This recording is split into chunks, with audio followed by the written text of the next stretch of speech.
Hello 10th class. दो factor, दो raw material हमने पढ़ लिए फोटोसिंथेसिस के। पहला पढ़ा था नंबर 1 कार्बन डाइऑक्साइड। प्लांट किससे लेता है, थोड़ा सा रिवीजन कर लेते हैं। प्लांट लेता है जनरली कार्बन डाइऑक्साइड स्ट्रोमेटा के थ्रू और लेंटिकल्स के थ्रू। ठीक है भाई, स्ट्रोमेटा छोटे छोटे पोर्स थे लीफ सरफेस के ऊपर, लेंटिकल्स पोर थे इसके ऊपर, स्टेम के ऊपर। फिर हमने पढ़ा कार्बन डाइऑक्साइड के बारे में डिस्कस किया था, फोटोलिसिस ऑफ वाटर पढ़ दिया, क्लोरोफिल का भी हल्का सा मैंने बता दिया था, तो क्लोरोफिल 9 टाइप का है। आज क्या पढ़ना है, आज हमें लास्ट फैक्टर है उसके बारे में पढ़ना है, वो है हमारा सनलाइट। सनलाइट, लाइट एक फॉर्म है एनर्जी की। प्लांट कहते हैं सारी की सारी जो सन से आने वाली सारी की सारी लाइट को यूज नहीं करते फोटोसिंथेसिस में। जनरली यूज किया जाता है फोटोसिंथेसिस के अंदर जिस सनलाइट को, उसे बोलते हैं आपका PAR, photosynthetic active radiation. 400 nanometre से लेकर 700 नैनोमीटर के बीच की जो विजिबल लाइट है उसका यूज किया जाता है फोटोसिंथेसिस में। प्लांट खाना बनाने के लिए यूज करते हैं भाई, ठीक है। बाकी ज्यादा सा इसका वो जिक्र नहीं करना।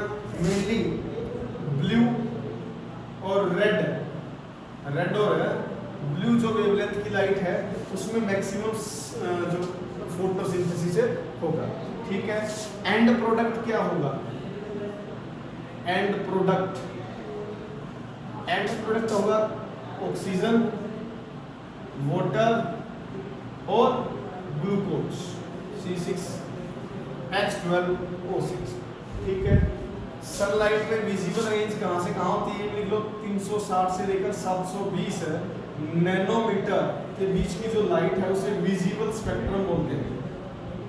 विजिबल स्पेक्ट्रम, इतना सा याद रख लेना, ठीक है। तो फोटोसिंथेसिस का जनरली जो पार्ट है यहाँ खत्म करते हैं। प्लांट्स के अंदर जो न्यूट्रिशन है वो यहाँ तक ही करना है। Next, nutrition in animal. Nutrition in animals, animal में न्यूट्रिशन किस टाइप से होगा। पहले तो टाइप्स बताए थे आपको, सेप्रोफिटिक, होलोजोइक और एक और था पैरासिटिक। तो सेप्रोफिटिक है या सेप्रोट्रोपिक है या पैरासिटिक हम पढ़ चुके हैं। होलोजोइक का जिक्र करते हैं। होलोजोइक न्यूट्रिशन में क्या होगा, कोई भी ऑर्गेनिज्म है वो सबसे पहले फूड को इंजेस्ट करेगा, इंजेशन, इनटेक ऑफ फूड। उसके बाद सेकंड स्टेप में उसको डाइजेस्ट करेगा, डाइजेशन। थर्ड स्टेप में उस डाइजेस्टेड फूड को एब्जॉर्ब किया जाएगा, एब्जॉर्प्शन। फोर्थ स्टेप में उसका यूज किया जाएगा, एसिमिलेशन। और फिफ्थ स्टेप में अनडाइजेस्टेड फूड को बॉडी से इजेक्ट किया जाएगा, इजेशन, ठीक है। तो ये स्टेप बाय स्टेप पढ़ना है अलग अलग ऑर्गेनिज्म में। सबसे पहले लिख लो इंजेशन क्या होता है, intake of food, intake of food, खाने को अंदर लेके जाना, उसे क्या कहते हैं आपका इंजेशन कहते हैं। बहुत सारे ऑर्गेनिजम्स हैं, ह्यूमन बीइंग की बात करूं इसके अलावा और भी बहुत सारे ऑर्गेनिज्म हैं, उनमें इंजेक्शन का तरीका अलग हो सकता है। हमारे अंदर with the help of hands we take food inside the mouth. Next, digestion क्या है, डाइजेशन में कहता है कॉम्प्लेक्स ऑर्गेनिक फूड को तोड़ा जाएगा, break down into simpler form. भाई हमने खाना खाया है, कंसीडर करो हमने एक रसगुल्ला खाया है, तो उस रसगुल्ले को डायरेक्ट तो सेल एब्जॉर्ब कर नहीं सकती, उसको क्या किया जाएगा, स्मॉल फॉर्म, छोटी छोटी फॉर्म में उसको तोड़ा जाएगा। तो उस प्रोसेस को हम बोलते हैं digestion.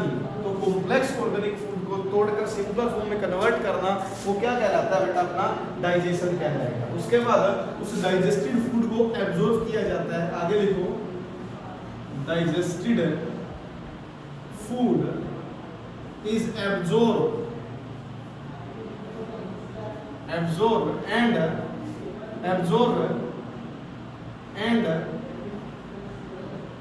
taken to various part of the body.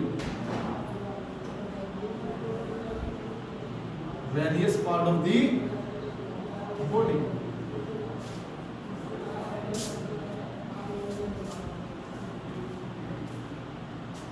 Body के अलग अलग पार्ट में उसको फिर पहुंचाया जाता है, ठीक है, डाइजेस्टिव फूड को। वो क्या होगा?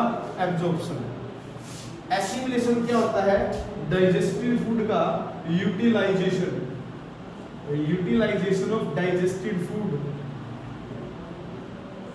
डाइजेस्टेड फूड मीन्स उस खाने में से एटीपी एनर्जी को निकालना।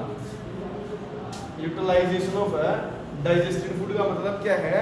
उस एब्जॉर्ब फूड को तोड़कर, ब्रेक डाउन करके उसमें से क्या निकालना? एनर्जी, एनर्जी को बाहर निकालना। That is called assimilation. उसे क्या बोलते हैं? एसिमिलेशन। और लास्ट स्टेप है इजेशन। लास्ट स्टेप लिखो इजेशन। इजेशन में क्या लिखोगे आप? इजेशन में लिखना है आपको undigested food is removed from the body, from the body.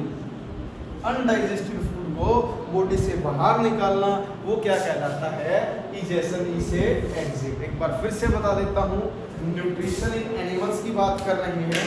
हमने कहा प्लांट अपना भोजन खुद बनाते हैं, लेकिन एनिमल्स अपना भोजन खुद नहीं बना सकते। तो वो क्या करते हैं? प्लांट्स पे या अदर ऑर्गेनिज्म पे डिपेंड है। वो उस फूड को लेंगे, लेने के बाद उसको इंजेस्ट करेंगे, इंजेक्शन लेंगे, उसके बाद उसको डाइजेस्ट करेंगे, फिर उसको एब्जॉर्प्शन होगा उसमें से, उस फूड में से जो पार्टिकल्स हैं या मैं कहूँ स्मॉलर फॉर्म है फूड की, उसको तोड़ देगा, उसको एब्जॉर्ब फॉर्म को ऑब्जॉर्व किया जाएगा, फिर उसको उस फूड को यूटिलाइज किया जाएगा और लास्ट में अनडाइजेस्टेड फूड को बॉडी से बाहर निकाल दिया जाएगा। इसके बाद हम जिक्र करते हैं ह्यूमन न्यूट्रिशन। मैन के अंदर न्यूट्रिशन की बात करते हैं तो उसमें पहला स्टेप में वो नहीं लिखवा रहा, इंजेक्शन डायरेक्ट। आप लोग हैंड की हेल्प से माउथ के अंदर फूड लेके जाते हो ह्यूमन बीइंग के अंदर। यहाँ पर हमें पढ़ना है सेकंड स्टेप जो डाइजेशन है, digestion in human being. Step second पढ़ना है डाइजेशन इन मैन, ये स्टेप पढ़ना है। Human digestive system consist of two part, दो पार्ट है। फर्स्ट है एलिमेंट्री कैनाल और सेकंड है डाइजेस्टिव ग्लैंड्स, ठीक है। एलिमेंट्री कैनाल माउथ से स्टार्ट होती है और अप टू एनस तक। बीच के अंदर इस एलिमेंट्री कैनाल का साइज छोटा बड़ा मॉडिफिकेशन हो जाएगी, वो हम बार बार मतलब स्टेप बाय स्टेप पढ़ लेंगे। यहाँ पर डाइजेस्टिव सिस्टम की बात करूँ, डाइजेस्टिव ग्लैंड की बात करूँ तो इसमें सबसे पहले आएगा साइलेवरी ग्लैंड, नंबर 2 लीवर, नंबर 3 है पैनक्रियाज, ठीक है। तो सबसे पहले सैलिवरी ग्लैंड की बात करते हैं। ह्यूमन बीइंग के अंदर 3 पेयर सैलिवरी ग्लैंड है, 3 pair. They release saliva. Liver है, लीवर के अंदर कहते हैं it is the largest gland of the body, endocrine gland बोलते हैं, largest gland of the body. It produce bile juice, it produce bile juice. Pancreas की बात करें, pancreas generally hormone as well as pancreatic juice बोल सकते हो, produce करता है। हार्मोन में मेनली कौन सा हार्मोन याद रखना आपको यहाँ पर? Insulin, which control blood sugar level।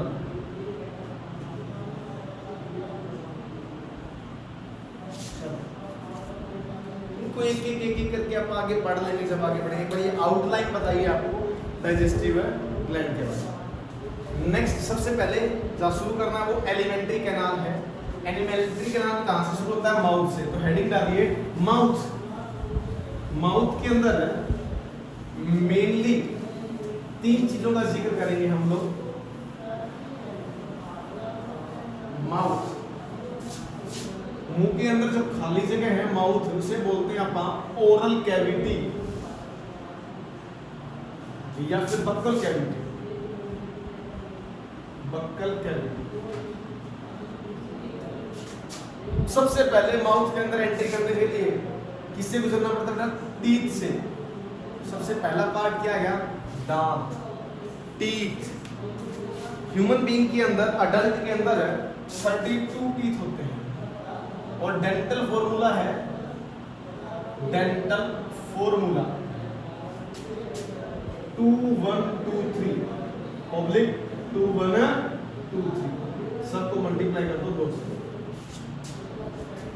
2 1 2 3 का मतलब मैं ऊपर लिख रहा हूं ICPM,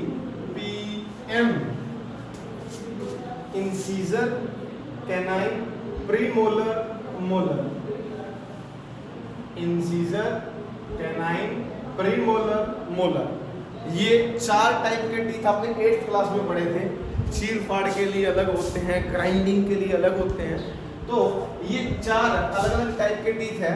एक साइड में, हाफ साइड में 8 मिलेंगे, दूसरी साइड 8 और 8 16 और 16 ही नीचे, तो कितने हो गए टोटल? 32 हो जाएंगे। तो डेंटल फॉर्मूला ये है। टीथ का डायग्राम देखिए।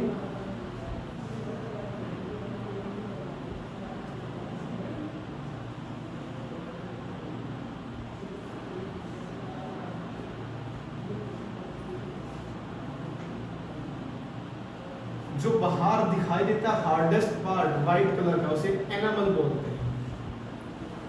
कैल्शियम एंड फॉस्फेट का बना है, ठीक है जी। Animal, hardest part of the body, लिख लो ये बात, hardest part of the body, ठीक है भाई। चलो उसके बाद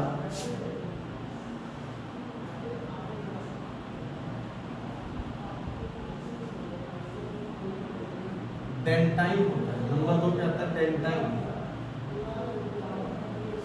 इसके अंदर होती है pulp cavity.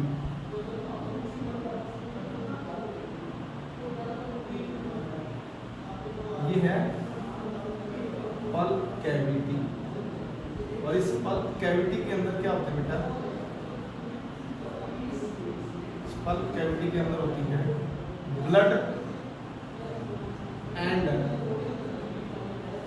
Nerve fibres, blood and nerve fibres, ठीक है। इतने वाले पार्ट को क्राउन बोलते हैं। छोटा सा पार्ट है ये नेक है और बिल्कुल लास्ट वाला पार्ट है ये है रूट। कई बार खाना खाते टाइम अपने को दर्द होता है दांतों में, कारण क्या है? हल्की सी कैविटी हो जाती है टीथ के अंदर और वो टच करने लग जाती है। कब ये कैविटी पल्प कैविटी तक पहुंच जाए तब डायरेक्ट कनेक्ट हो जाता है, मतलब खाना डायरेक्ट लगता है जाकर नर्व फाइबर्स पे, तो हमें पेन होता है, हमें दर्द होता है। तो वो टूथ डीके या मैं कह दूं कैविटी, वो किसका कारण है? जनरली ब्रश ना करने का, ठीक है भाई। तो एसिड रिलीज होता है, वो एसिड कोरोइड कर देता है, खराब कर देता है इस हार्ड सरफेस एनिमल, ठीक है जी। ये था टीथ के बारे में। तो अगला लिखो फंक्शन ऑफ टीथ क्या है? फंक्शन ऑफ टीथ, पहला फंक्शन लिखिए। फर्स्ट मेन एक ही फंक्शन है, दे हेल्प इन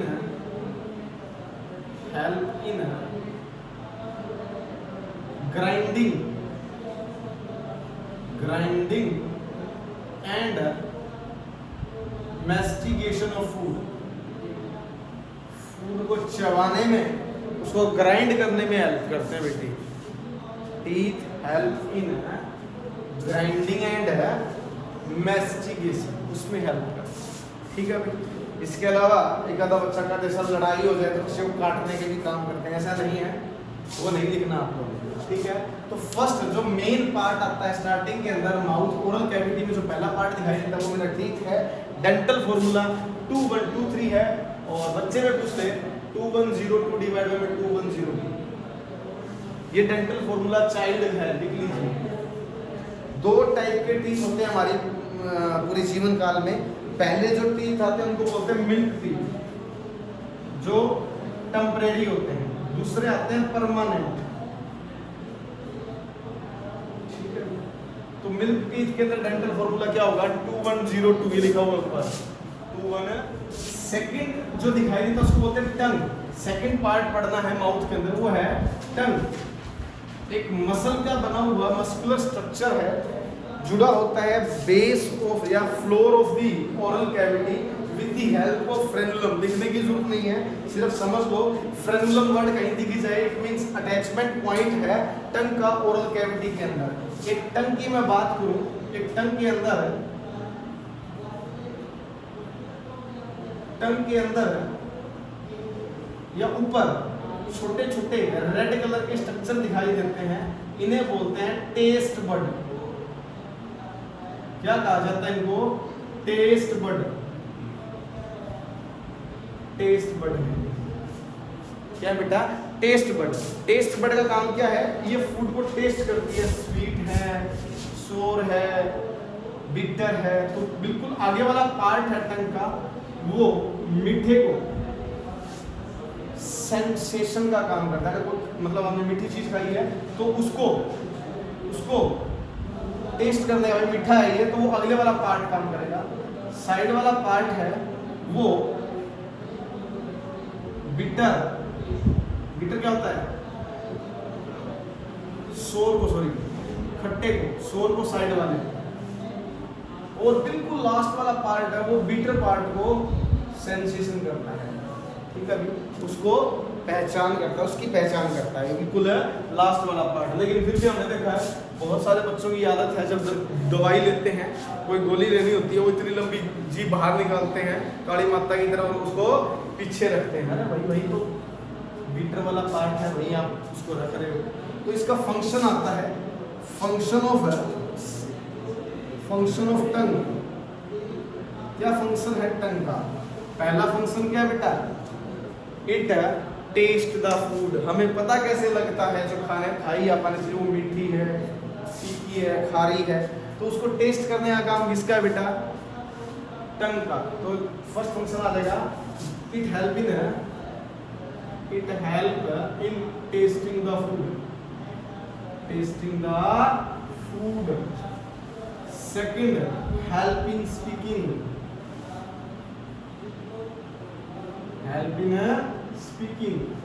बोलने में भी हेल्प कर। ठीक है, चलिए उसके बाद बिल्कुल लास्ट पार्ट एक और छोटा सा इसमें जिक्र कर लेते हैं। वैसे तो वो सैलिवरी ग्लैंड में आता है, लेकिन फिर भी पढ़ लेते हैं। थर्ड मेन पार्ट आता है इसके अंदर, माउथ के अंदर ही, सैलिवरी ग्लैंड। अभी बताया था सैलिवरी ग्लैंड है, ह्यूमन बीइंग में 3 पेयर होते हैं, और इसमें से सबसे बड़ा है, जो सबसे बड़ा सैलिवरी ग्लैंड का पेयर है वो है पैरोटिड ग्लैंड। नाम में सबके लिखवा सकता हूँ, सिर्फ एक ही लिखा है क्योंकि ये लार्जेस्ट है।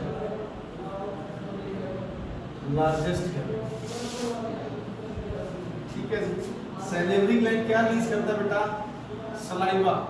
तो सलाइवा है क्या, एक्चुअल में एक फ्लूइड है माउथ के अंदर जो रिलीज किया जाएगा सैलिवरी ग्लैंड से। और इस सैलिवरी ग्लैंड में जो सलाइवा के अंदर जनरली एक हार्मोन मिलता है, एक एंजाइम मिलता है, harmonic enzyme ptyalin,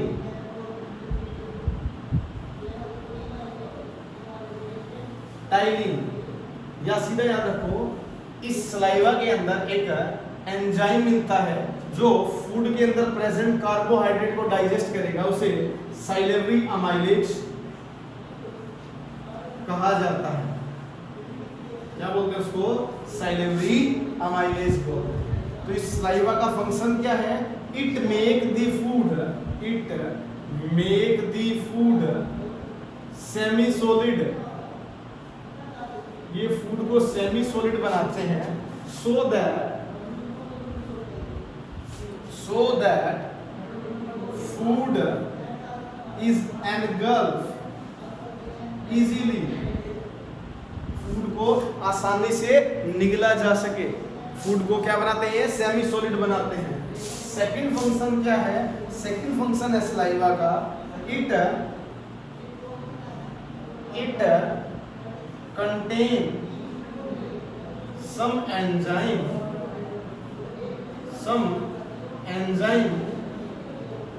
which help in digestion. बस इतना सा लिखना है। हल्का सा डाइजेशन स्टार्ट हो जाता है माउथ के अंदर। 2 मिनट, ठीक है जी।